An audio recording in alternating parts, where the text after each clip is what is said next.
Pakinggan ng iyong daing, hanap ay pansin at tulong. Bawat panig ay humihiling, inigalinga at pagpapon. Ating bigsin ang sarili, tumayo at sabihin, hindi napapayag sa mali at sa diwali. Kikilos at ipapahayag, tayo ang gabay, magmamasid, magbabantay. Tumugon sa tawag ng panahon, nito'y sa atin karehiyon. Umukit ka ng bagong tadhana, yakapin ang pagkakataon. Ating itinig ang sarili, magsuri, mag-aral at makialam. Balitaan na kababayan ang maaaring makakuha ng bagong kamalayan. Bayan, dito na ang panahon, ikaw ang sandata ng pagbangon. Ibabalik at ipapahayag, inang bayan sa iyo'y tumatawag. Tayo ang gabay, magmamasid, magbabantay.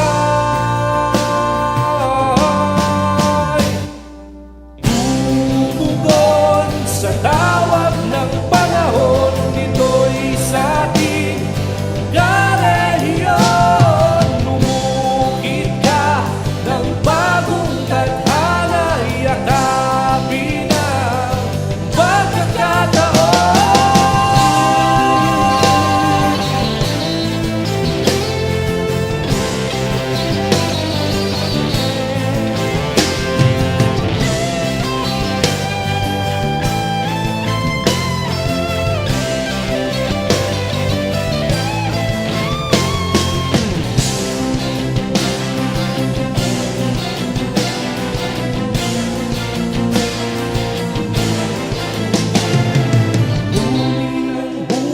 Sa buti ng araw, karehiyon. Hamunin ang bukas sa buti ng araw, karehiyon. Tumugon sa tawag ng panahon, ito'y sa ating karehiyon. Tumukit ka ng bagong tadhana, yakapin ang pagkakataon.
Kumusta ho yung ating na-accommodate sa kada isang araw at kada isang linggo? Nasa target naman ho ba tayo?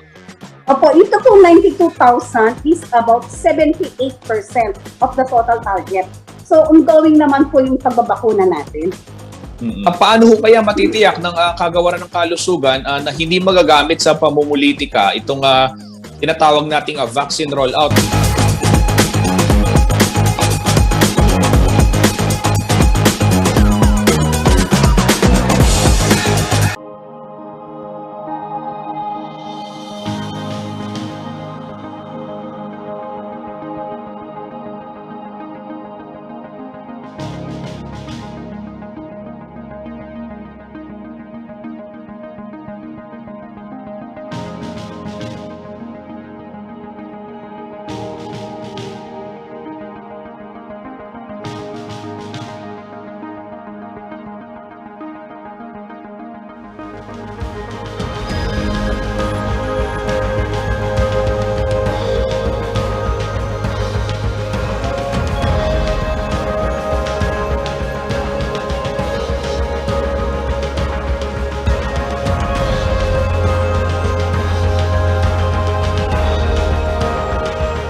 Narito ang mga emergency hotlines para sa Pampanga at Clark Freeport.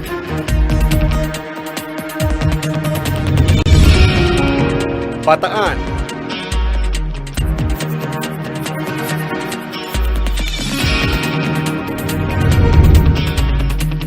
Zambales at Subic Bay Metropolitan Authority.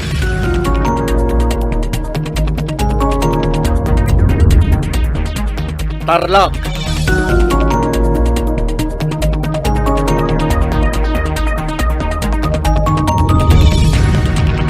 Aurora,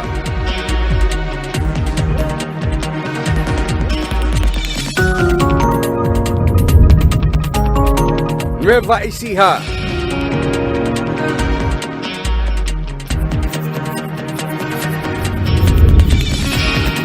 at Bulacan.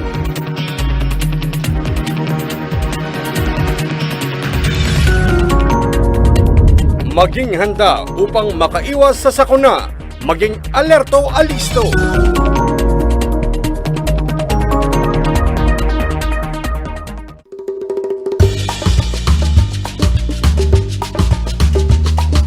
Anyang Marcalpa Farmlands, Quezon, Pampanga. May giyang libangan da ring anak akapampangan o maski na ring mga tuwa na mandakap lang insekto kaya rininguran. Kaybat, luto de ang kanan. Kanita, sobrala karakalketi. Ing pamandakap insekto taga nang maka-enjoy ampong exciting. Kasi makatok nang la underground. Bang kanitang arakap mula, kailangan mong gamitan ng gamat mo. O, atin na kang idea kingamon nun ko. Aywa, ing kamaro o mole crickets. Kareng Kapampangan, considered ang delicacy. Dakala, patsekauran, ang pumabasahing gabon. King August, September. Keti Pampanga, ating papingbalay na mag-celebrate Kamuro Festival, ing magalang. Manyaman taga ng mga exotic foods, lalo na't aliwaliwang luto, ing malyari mong gawan Kenny. Malyaring adobo, malyaring yalo meking bringi, at miyayaliwa pa. Aliwaya taga na yung Kapampangan ikakabalen, atakon mo na ba yung kamaro? Nung halipa, subuknan mo uling siguradong metong muing sabyan mo. Kanyaman!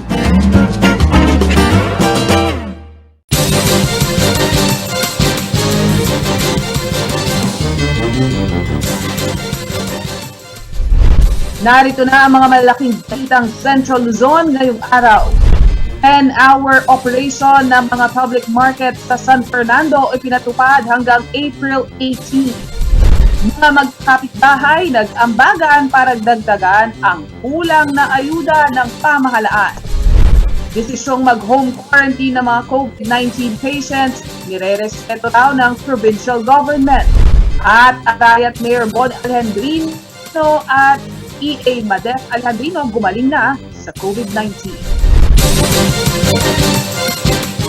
Maya Pabay, Pampanga, magandang gabi Central Luzon. Ako si Nicolette Henson Hizon. Narito na ang mga nangungula at tinutukang balita ng CLTV News.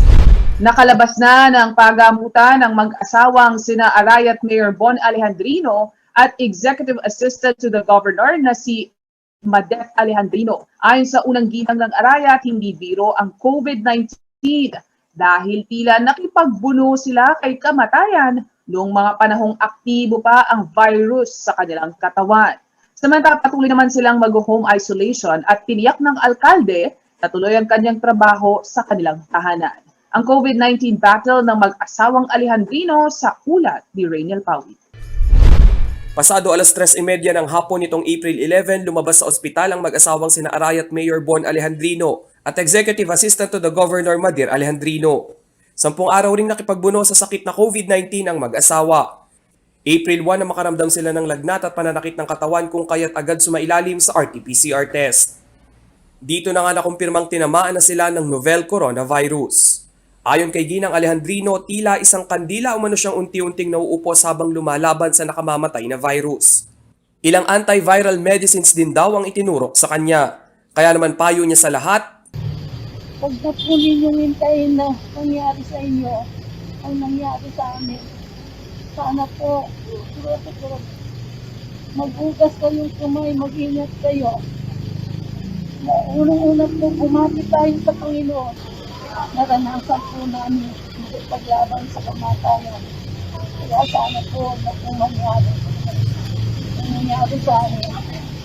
kahit nagnegatibo na sa kanilang huling RT-PCR test, ipagpapatuloy umano ng mag-asawa ang home isolation upang masigurong wala na silang mahahawaan pa. Naka-COVID tayo pero okay na, is continuous pa rin ang trabaho natin. Work for on po tayo.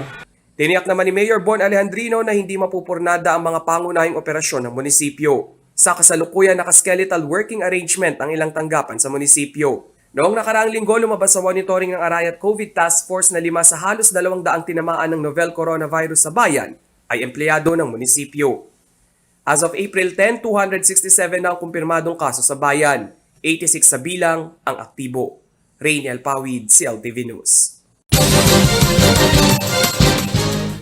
Dahil sa hindi sapat na ayuda mula sa pamahalaan, ilang miyembro na ng komunidad ang nag-aambagan para matulungan ang kanilang mga kapitbahay na tinamaan ng COVID-19 o di kaya'y labis na apektado ng lockdown.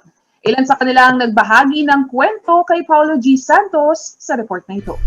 Ambagan ng donasyong pang-ayuda at pagbabantay sa mga naka-home quarantine sa Holy Angel Village Phase 6 Subdivision dito sa Barangay Kalibutbut, Bacolor, Pampanga. Ito ang senaryo sa kanilang komunidad na itinuturing na spiritu umano ng bayanihan ng magkakapitbahay. Ayon kay May Desi Sanchez, isang opisyal ng Homeowners Association, nauunawaan nila na mula sa barangay level ay hirap na ampatan ang pangangailangan ng mga pamilyang tinatamaan ng COVID-19 na naka-home quarantine sa kanilang komunidad. Barangay itself, sila yung mag-uutos na bantayan yung pamilying to, and yet hindi nila kayang mag-provide ng magbabantay mismo para hindi sila lumabas. Ne? But still, pag nakita mo yung binigay nila, syempre, oo, nagbibigay sila ng support, oo, pero hindi enough. Hindi umano bababa sa 4 na kaso ng COVID-19 ang naitala sa naturang subdivision simula noong Marso sa panahon na itinuturing na mayroong COVID-19 surge sa Pampanga. Sa impormasyong ito, kaagad na nakipag-ugnayan ang news team kay Bacolor Mayor Di Mandato upang bigyan ng linaw kung pinahihintulutan na nila ang home quarantine sa kada komunidad. Ayon sa alkalde, hindi nila pinahihintulutan ng homeowners na magsagawa ng home quarantine. Wala naman tayong home care pa yun sa Bacolor. Pagka positive, dinadala pa sa isolation facilities.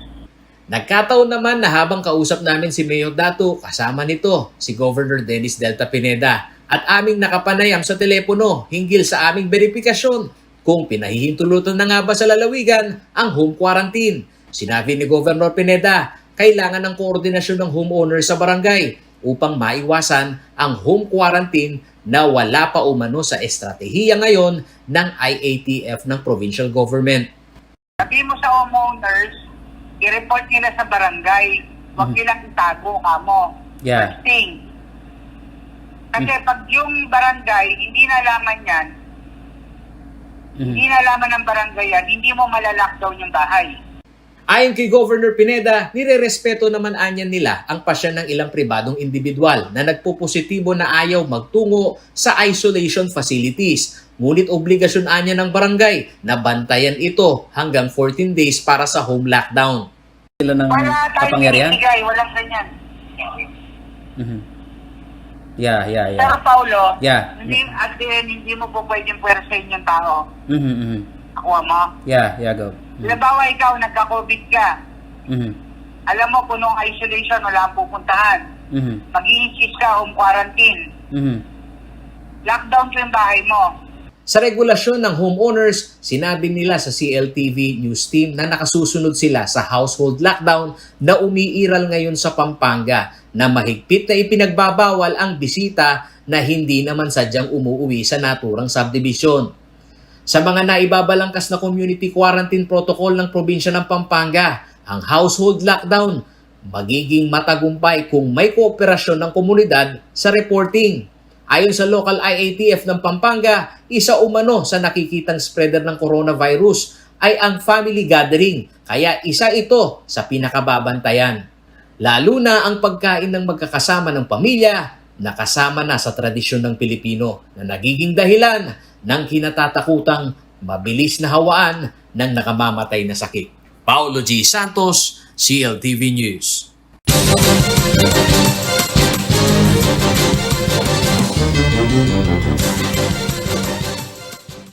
Ang programang ito ay hatid sa inyo ng National Grid Corporation of the Philippines.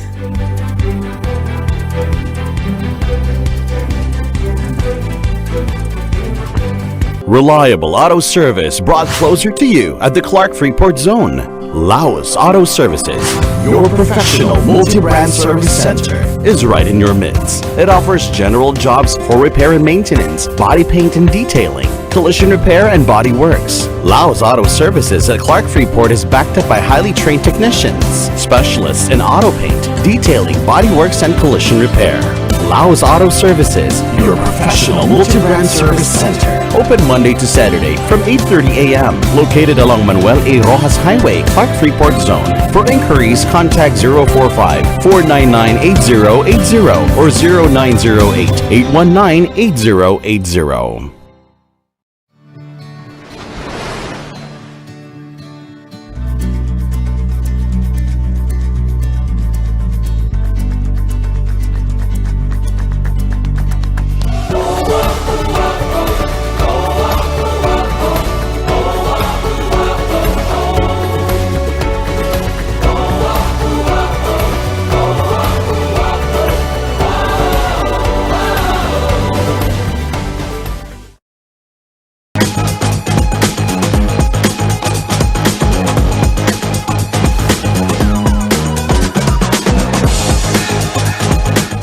Kumusta ho yung ating na-accommodate sa kada isang araw at kada isang linggo? Nasa target naman ho ba tayo? Opo, ito pong 92,000 is about 78% of the total target. So, ongoing naman po yung pagbabakuna natin. Paano ho kaya matitiyak ng kagawaran ng kalusugan na hindi magagamit sa pamumulitika itong tinatawag nating vaccine rollout?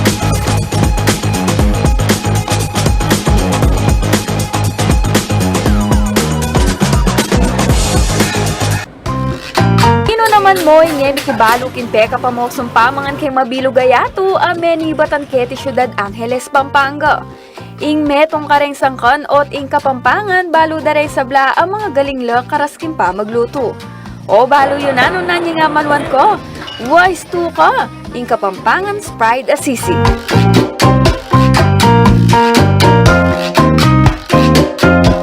Inya pang banwang 1732 agpangkyan diksyonaryo ning Kastilang Fraile Berganyo, kanita de paaman ning sisigay buri ng sabyan is to snack on something sour.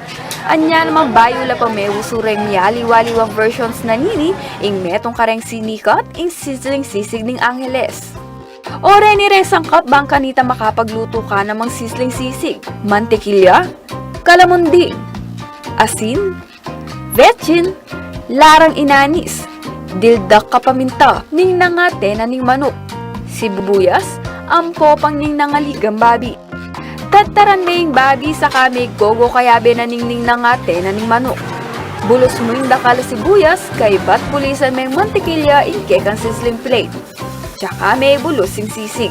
May kakaliwan ni kalamunding ang pong laran O daramdaman mo na yung sasarit sa tingluluto mo. Uy, tano, tinakang sisig na ni Angeles. Beer na mo, sold na ko.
Inyang 1892, mitatagyaing matuwang istasyon ng bagon king San Fernando. Magpaganakay ni king kiyakatamong tagumpe at madadumduma panon na ning kiyakatamong kasalesayan. Inyang 27 ng Hunyo, 1892, Kenya tinipa ni Dr. Jose Rizal bang pakikita na dating Kapampangan ay ayabe na king La Liga Filipina. Kenya mo naman mayari ing dinalan at 2 kilometro ang marcha na ning kamatayan o Death March karing Pilipino at Amerikanong bilanggo ning Kaduang Gyerang Mundial at sinuko king pangabagsak ning Batahan inyang banwang 1942. Ining dalan ning masaplalang biye at kabiyayan dareng Kapampangan uling pamikalakal king industriya ning atbo, abaka, ampong abyas, kanita king Pampanga. Mapalyaring daraling nga do, subiyang miye at pasibayo lang mituglong, reng industriya na ng Central Luzon king Manila, kakamilatan na ng tren o dalang bakal.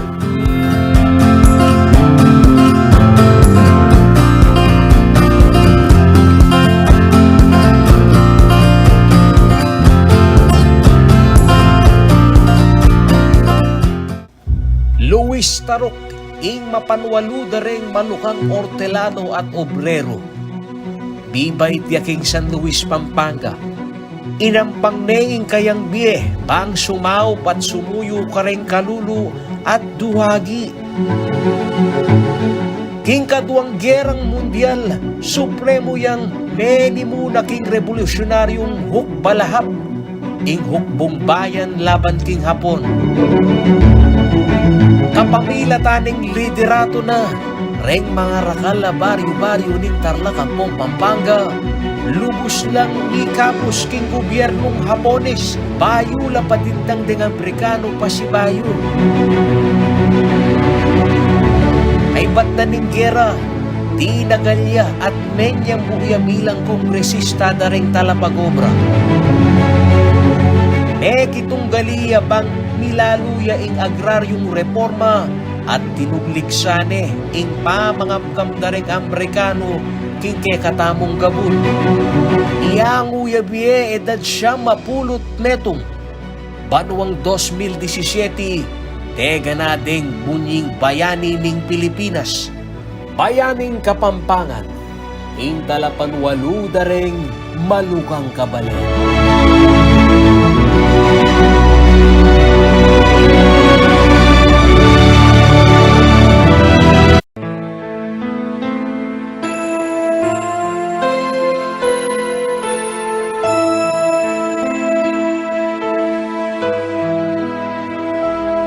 Kapampangan mi sakwak, kinglegwananing alaya, gabunding pantas at marangal, sibul ning lubut karinaning tepangan, batis ning katalaruan, at panamdam makabalen, ligaya mi inye payapa, king malugod mong kandungan.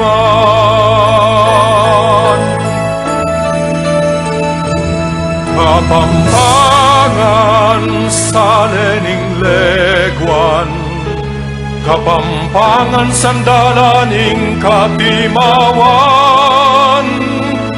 kiluging pusumi, atin kang dambana, luit ka, palsintan ming Kapampangan,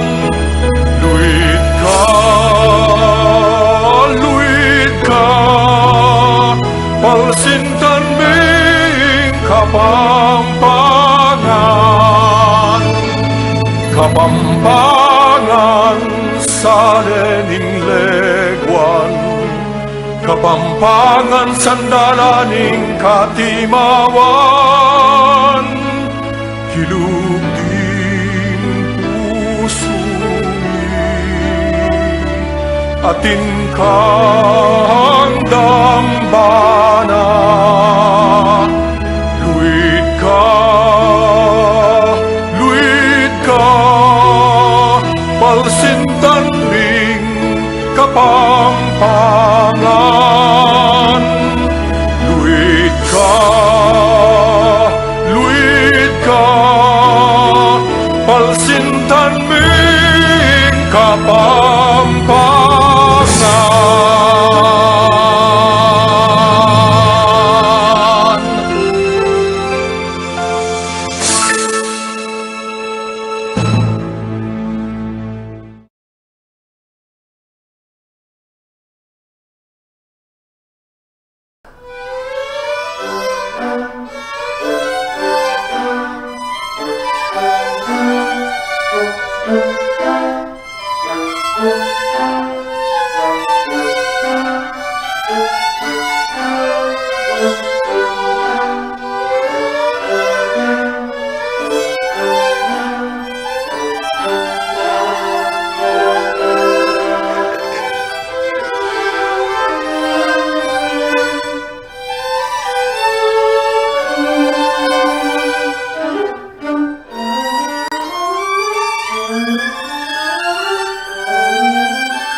Dispongaldo kabalen. Malyari mo na lang albendeng paborito mong programa kening CLTV 36 uli dareng ke katamong cable partners. Keng ACCTN, King Analog Channel 75 at King Digital Channel 71. Keng Brandcom CATV Network Corporation, King Analog Channel 24. King Broad Cable Communications Incorporated, King Analog Channel 36. King Datelsat Cable TV Network naman, King Karelang Analog Channel 41. King Satellite Cable Network, King Analog Channel 52 at King Digital Channel 76. Ken naman Central Luzon Cable Television Network, Mayalbeta mo, King Analog Channel 66. King Satlink Cable TV System, King Analog Channel 49. Kakaluguran, mantabe na kakeni, kapay tauli kareng programa na ning Central Luzon TV 36.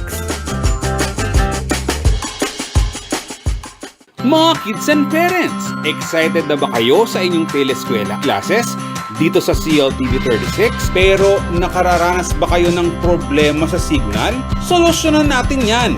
Para sa mas malinaw na signal at hassle-free na televised classes, dapat ang antena nyo ay high gain UHF. Siguraduhin nasa mataas sa pwesto sa labas ng inyong bahay ang inyong antena. Mas mataas, mas malakas ang signal. Dapat at least 20 feet ang taas nito above ground o mula sa lupa. Iharap ang inyong antena sa transmitting tower ng CLTV 36 sa Clark Freeport Zone. Siguraduhin walang obstruction o nakaharang na malaking bagay sa pagitan ng inyong antena at sa direksyon ng Clark. Sa gamit na TV set, iscan ang analog signals. Pumunta lang sa settings ng inyong TV, piliin ang options na channels. Mula doon, piliin ang scan, tapos analog.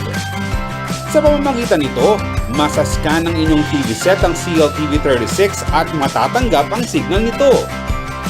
Sa ngayon, hindi pa mapapanood ang CLTV 36 sa mga digital TV box o sa mga TV set na walang analog signal tuner. Pero, mapapanood ninyo ang inyong teleskwela classes dito sa inyong istasyon sa pamamagitan ng siyam na cable partners natin dito sa probinsya.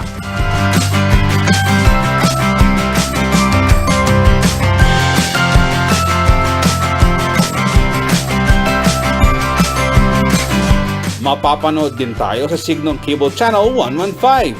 Abot ng CLTV 36 ang 98% ng mga TV households sa Pampanga. Mapapanood nyo rin ang inyong mga klase via CLTV 36 official Facebook page. Mga students, parents at teachers, siguraduhin malinaw ang signal ng CLTV 36 sa inyong mga telebisyon para hindi kayo mahuli sa inyong mga lesson at laging present sa inyong klase.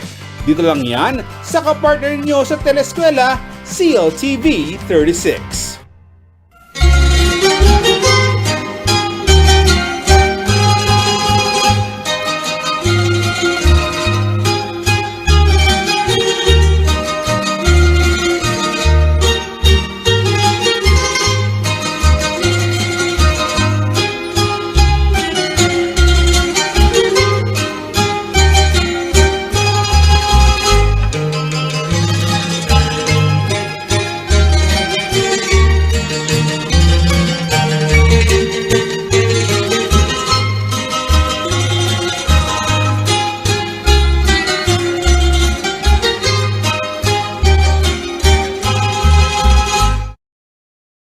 Sa panahon ng krisis, napakahalagang tayo ay may access sa tamang impormasyon. Mula nang itatag ang CLTV 36 noong 2007, ang layunin namin ay ang pagsilbihan ang mga mamamayan ng Central Luzon. Dahil sa pagsusumikap ng CLTV 36 at lahat ng taong bumubuo ng istasyon na ito para makapaghatid ng napapanahong balita at impormasyon, muli tayong kinilala ng mga mag-aaral mula sa Region 3.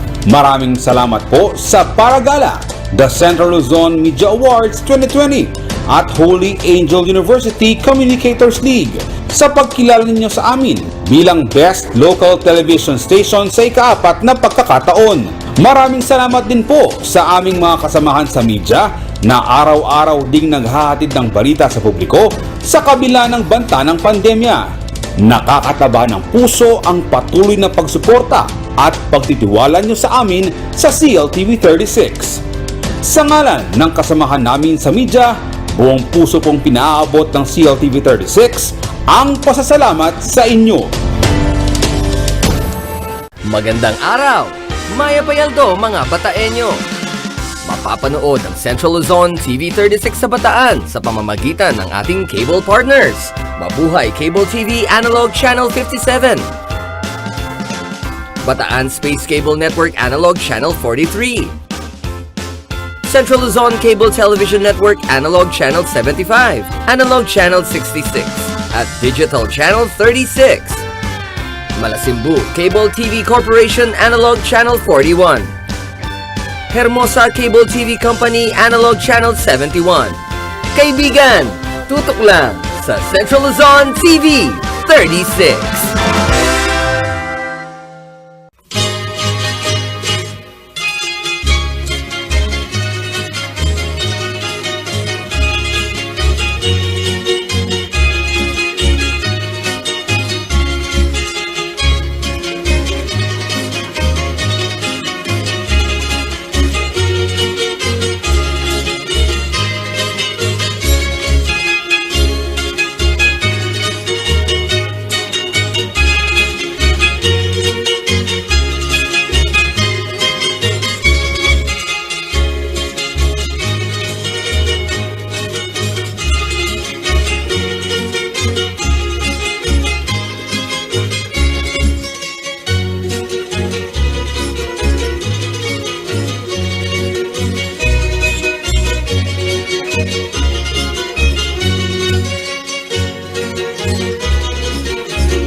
Kumusta ho yung ating na-accommodate sa kada isang araw at kada isang linggo? Nasa target naman ho ba tayo? Opo, ito po 92,000 is about 78% of the total target. So, ongoing naman po yung pagbabakuna natin. Paano ho kaya matitiyak ng kagawaran ng kalusugan na hindi magagamit sa pamumulitika itong tinatawag nating vaccine rollout?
Makapamulalayan sa Jain Kapangan ngayni. Balada malambot yang tinape uling kareng sablang mamun, ining malutong, ing mamun tostado. Gustong magluto lang tinapeng makanini sa bulando pareng dakalayebon. Kay ba't ditak-ditak deng sa sangkaping margarine, mayumo at arina badeng ama seng mamun.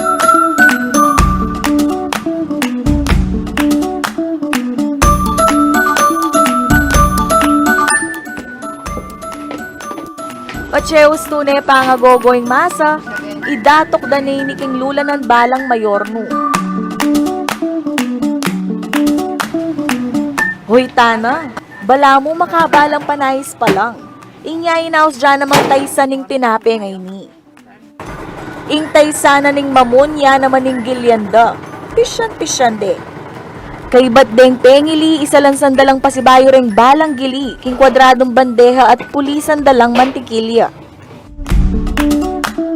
Isyang dong pasibayo king orno at karinta ni atak maning pangatostado na ning mamun.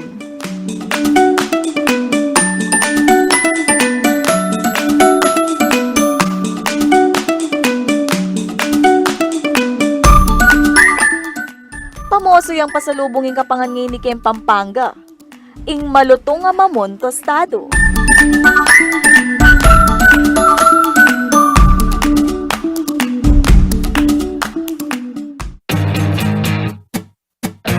Let's get down to business.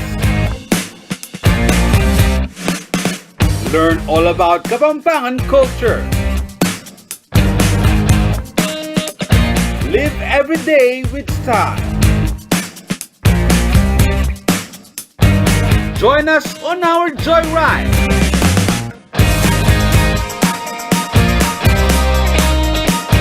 Only here on COTV 36. Narito ang listahan ng mga prioridad na mabakunahan laban sa COVID-19. Mga frontline workers sa local at national, pati na rin sa private at public health facilities. Mga health professionals at non-professionals, gaya ng mga estudyante, nursing aides, mga janitor, barangay health workers at iba pa. Senior citizens na may edad 60 pataas. Mga taong may comorbidities tulad ng diabetes, sakit sa puso at iba pa. Essential frontline workers at mga uniformed personnel, mahihirap na sektor, mga guro at social workers, mga manggagawa sa gobyerno, essential workers, high-risk social demographic groups, mga overseas Filipino workers o OFWs, iba pang natitirang workforce, at mga nalalabing populasyon ng mga Pilipinong hindi kabilang sa listahan. Ang unang tranche ay ibibigay sa mga frontliners sa mga sumusunod na health facilities.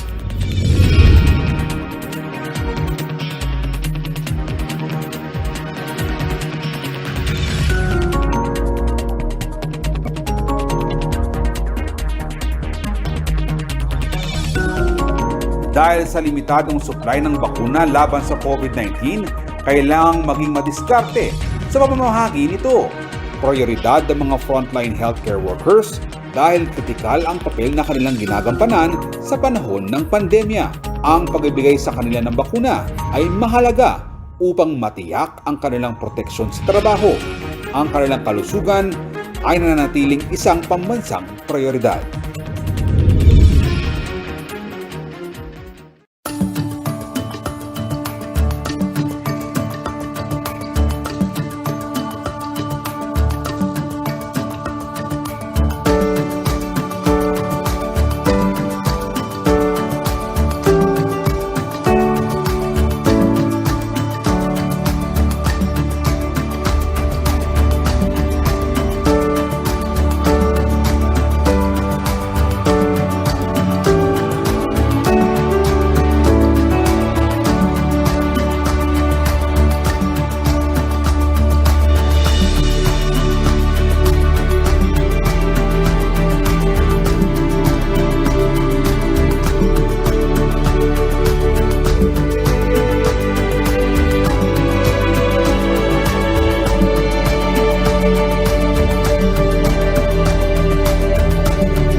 The journey of a vaccine.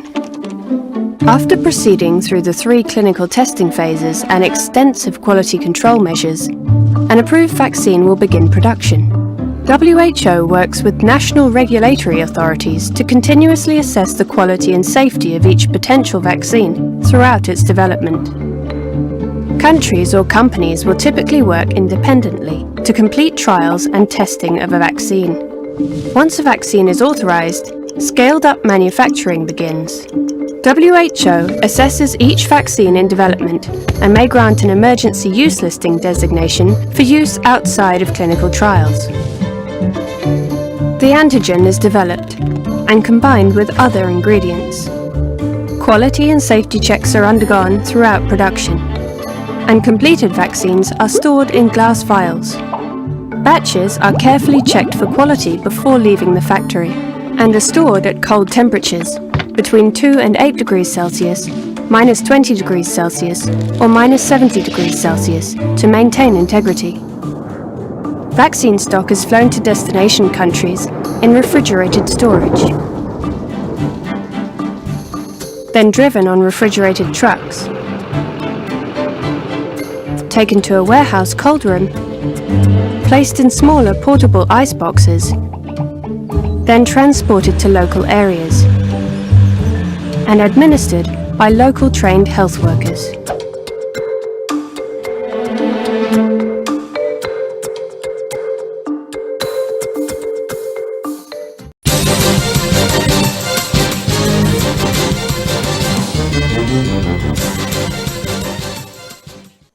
Nagbabalik ang CLTV News at sa iba pang mga nangunang balita.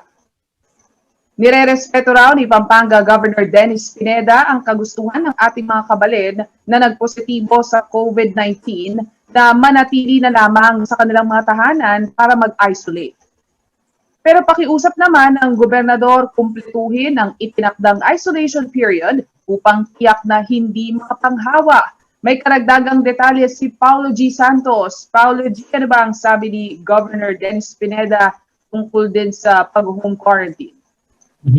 Magandang gabi sa iyo, Nicolette. Ito raw household lockdown. Ito, paglilinaw ko ito sa lahat ng ating mga followers nanonood sa CLTV 36 ay hindi ko mas ng home quarantine para sa mga nagpo-positibo sa COVID-19. Ang paglilinaw ni Governor Dennis Delta Pineda sa ugnay nga ho nitong ulat na may mga homeowners association na tinutulungan itong mga barangay official sa pag-administer ng home lockdown. Nilinaw ng gobernador na bagamat nasa full capacity ang isolation facilities dito sa probinsya, hindi nila hinihikayat ang mga kabalen na mag-self-medication o yung mag-home quarantine. Obligado pa rin, Nicolette, na mag-report sa barangay upang hindi raw makompromiso yung komunidad, yung tahanan, para dito sa isinasagawa na home quarantine. At kaagad daw na maitatransfer naman ito sakaling may mga available na slot dito sa isolation facilities. Nakakabahala rin umano itong report na may mga mild cases na ating mga kabalen na hindi naagapan dahil sa walang koordinasyon sa barangay. Hindi sila kaagad-agad nag-aabiso sa barangay. Nilinaw din ni Governor Pineda na bago pa itong inaabangan natin na pagkapaso ng Executive Order number 5, itong darating na April 15, asahan na raw, Nicolette, ng mga kabalin natin dito sa Pampanga ang posibleng extension o di naman kaya mas pinahigpit na quarantine o community quarantine protocol. Tinatanong natin kung MECQ ba ang kanyang maipopropose sa ATF. Hindi muna siya nagbigay ng balen dahil nga dito pa rin sa nakikita nilang COVID-19 surge at ang estado nitong mga COVID-19 referral hospital, isolation facility sa Pampanga na talagang na-overwhelm na. Baka raw mas mahigpit na quarantine protocol ang maipatupad dito sa lalawigan. Ito'y base na rin ho dito sa nakikita nilang mga impormasyon na yung positivity rate, base na rin dun sa mga pag-aaral ng OCTA team.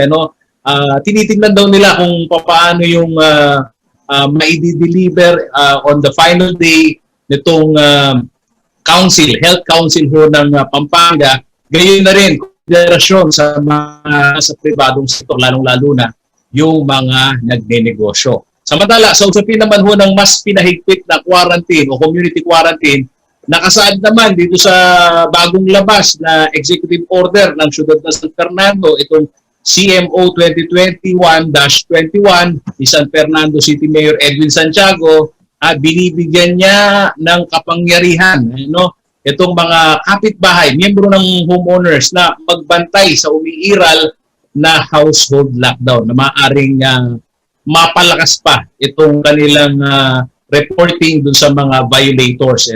Sa ilalim nga ng Executive Order ni Colette, ang mga essential establishments lamang ang mga operational sa siyudad ng San Fernando. Limited ang oras ng palengke, yung curfew hours, siya naman na ipatutupad ng alas 10 ng gabi hanggang alas 5 ng umaga. At alam mo, isa rin dito sa inaabangan natin na implementasyon nito dahil from barangay level, ang tagal na umiiral yung EO na may nakastasyon na pulis. Pero nakikita ng news team sa pag-iikot-ikot natin, Nicolette, kung minsan walang nakataong barangay dito sa siyudad ng San Fernando. Kaya titingnan naman natin sa unang araw nitong executive order ni Mayor Edwin Santiago, paano nila mapahigpit pa ng lalo itong mga barangay checkpoint. Nicolette. Alex, balikan lamang natin na pag-usapan natin kanina naman, yung tungkol sa home quarantine. Sino ba itong mga qualified na home quarantine o mag-isolate sa bahay? Ano sa mga pasyente ito? Alinsunod dito sa guidelines ng DOH na sinasabi ng provincial government, ito pa rin ang tinutungtungan nila. Basta ang bahay, may sariling CR, may sariling nakahimulay ito yung isang kwarto, may banyo, pwede yun. Base na rin dito sa guidelines ng DOH. Pero sakali raw, Nicolette, na talagang kahit hindi akma yung bahay, basta maila-lockdown, mababantayan yung buong pamilya na hindi lalabas ng kanilang bahay, para laang ito dun sa mga asymptomatic. Pag mild cases na talaga, ang binabanggit, Nicolette, kailangan nasa COVID referral hospital na yan. Hindi po pwedeng nasa isolation facilities lang sila. Dahil may mga pangangailangan medical yan na kailangan tinitingnan ng doktor. Pero pag-usapan natin ang ayuda, Paulo, anong ba yung kaniwang ibinibigay dito sa mga naka-home quarantine at bakit nasabing kulang daw ito? Particular na, itong ating na subaybayan dito sa Holy Angel Village, Phase 6, dito sa Bacolor, sinasabi ng homeowners na kung titignan mo yung ayudang ibinibigay ng barangay, kulang sa 14 days na pangangailangan ng isang pamilya. At hindi naman daw komo nasa subdivision, nasa marangyang pamumuhay na, kalimitan, namumupahan lang yan. At kapag hindi pumasok, 14 days, syempre, naturalmente, walang pangkain yan. Yung ibinibigay daw na noodles, sardinas, paano ba naman daw makukumpleto yung meal allowance nitong mga nasa ilalim ng home quarantine na sila naman dito sa komunidad, sinisikap nilang magkaroon ng ambagan para bukod doon sa pagbabantay na rin na hindi lumabas itong kanilang kasamahan sa loob ng komunidad, subdivision, maibibigay na nila kung ano yung mga pangangailangan. So, ang detalye, base na rin, hindi ko nakita personal kung anong ibinibigay ng barangay.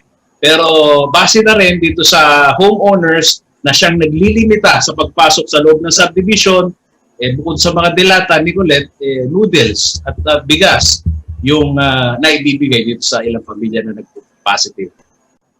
Maraming salamat. Paulo G. Santos, nag-uulat. Sa pagbabalik ng CLTV News, desisyong mag-home quarantine ng mga COVID-19 patients, nire-respeto raw ng provincial government. Manatiling nakatutok para sa iba pang mga naunang balita.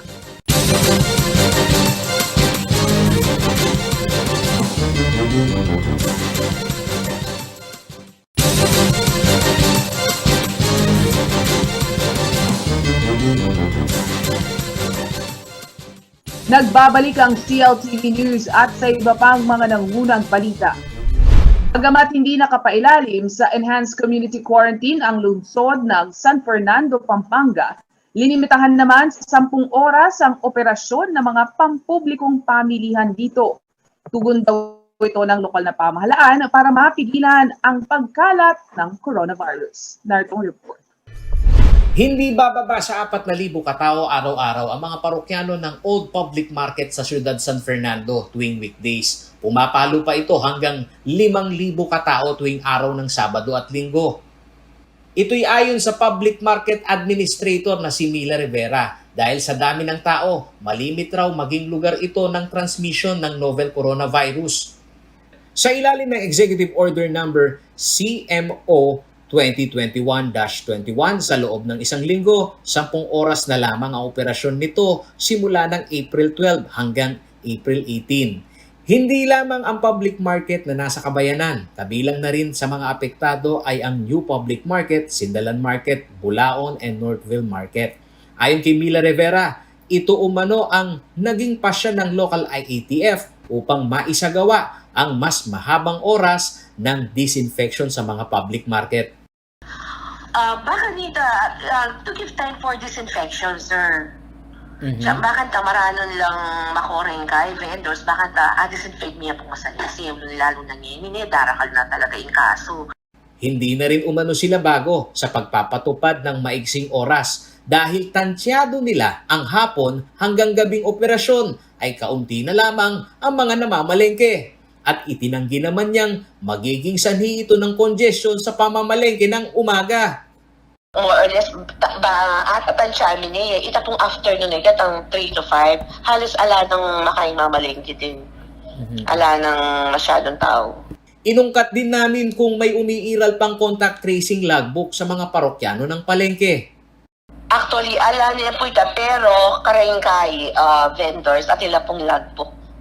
Bagamat mayroon naman umanong logbook ang mga stall owner, hindi na nila ito isinagawa dahil nangangailangan ito ng malaking manpower component. Pwede naman po yan ang mga lang kaming dakala personnel. Uni kasalukuyan kasi, kanina, anyan time po kasing kantang gewamita. Dininaanda kami, blang may walang personnel karamial mga offices. Uni ngayon kasi uli yung halos blang back to normal, no? So, may balik na po karetang mother units na rin ang dating personnel na mi-assign. Sa pagtungo ng CLTV News Team sa unang araw ng implementasyon nito, pinulsuhan namin ang ilang mamimili. Ang ilan, nakakaintindi sa argumento ng mga apektadong vendor at layunin ng lokal na pamahalaan. Meron din pong disadvantage kasi syempre kawawa naman yung mga nagtitinda. Advantages naman po sa mga tao para yung virus may. Samantala, hindi rin maiiwasan na ang ilan sa mga parokyano ng Old Public Market hindi natuwa sa naging pasya ng lokal na pamahalaan. Pangit ang sitwasyon ng palengke namin dito, anak, kasi masyadong maselan, maraming bawal. Yung nagtitinda, yung namamalengke, kahit tiga saan, pwedeng pumasok, dapat bawalan nila yon. Habang sa panig ng mga tindero, sa unang araw pa lamang ng pagpapatupad ng limitadong oras ng palengke hours, ang kanilang benta lalo raw tumumal. Matumal po, walang namimili. Pakiulit po. Matumal po, walang namimili. Konti-konti lang yung mga tao. Essential business establishment lamang ang pinahihintulutang magbukas sa palengke ng San Fernando. Walang karinderya na nagpapa-dine-in. Pero pansin ng news team na may mangilan-ilan pa rin nagtangkang magbukas ng kanilang negosyo tulad ng mga nagbebenta ng tsinelas, ukay-ukay at mga nagtitinda ng accessory. Sa pag-usisa namin sa mga kagawad ng City Public Order and Safety Office o CPOSCO, sagot nila sa amin, nag-iikot-ikot pa lamang sila para abisuhan ang mga negosyanteng nagpupumilit na magbukas kahit na hindi esensyal. Magsara po muna. Pero may nakabukas po. Kasi sirelas doon, may nakita po kami nakabukas. Opo, kasalukuyan, inikutan pa namin ula dahil napakalawak na San Fernando. Kaya nga, yung mga iba, nakasign sa mga iba lugar natin, kami rin, iniikot-ikutan po namin. Nagtitinda ng damit, mga nagtatanong. Nagtitinda ng damit po, bawal din po yan. Paulo G. Santos, CLTV News. Aabot sa 162 na kagawad ng Philippine National Police dito sa Central Luzon ang kasalukuyang nakikipaglaban sa sakit na COVID-19. Kaugnay nito, ipinatupad na ang daily mandatory disinfection sa lahat ng estado. Samantala, ayon sa survey ng PNP, 80% sa mga pulis ang nais makatanggap ng bakuna kontra novel coronavirus. Si Rainiel Pawid ang may detalye. Kabilang sa mga frontliner ngayong pandemya ang hanay ng pulisya. Bukod sa security duties, sila rin ang naatasan na pumoste sa bawat local government unit checkpoint. Dito sa Gitnang Luzon, aabot sa halos 12,000 ang miyembro ng PNP. Maging sila hindi nakaligtas sa pagkahawa ng coronavirus. As of April 12, 2021, 753 na ang kumpirmadong kaso ng COVID-19 mula sa Central Luzon Police. 162 sa bilang ang aktibong kaso at 589 naman ang recovered o gumaling na. Ngayong taon din ibinaba ng Police Regional Office 3 ang daily mandatory disinfection sa lahat ng police station, maging sa mga checkpoint. Pabor din para sa pulisya ang contactless monitoring sa mga checkpoint. Dito sa Gitnang Luzon, lahat ng probinsya ay nagpatupad na ng QR code checking, kung saan online na ang pagpaparehistro ng travel at health declaration forms. Samantala, base sa latest survey na inilabas ng PNP, 80% sa kanilang miyembro ang nais makatanggap ng bakuna kontra COVID-19. Higit 12,000 na pulis sa rehiyon ang target na mabakunahan ngayong taon kung walang magiging aberya sa dating na mga bakuna. Rainiel Pawid, CLTV News. At yan ang mga balitang nakalap ng CLTV News. Para sa karagdagan pang detalye, maaari niyong i-follow ang aming social media pages at CLTV36Official, at CLTV36News, at CLTV36. Kung nais nyo ang balikan ng mga programa ng CLTV, maaari niyong bisitahin ang aming YouTube channel at CLTV36Official at ang aming website, www.cltv36.tv. Kasama ang buong pwersa ng CLTV News and Current Affairs. Ako si Nicolette Henson Tizon. Maraming salamat at magandang gabi.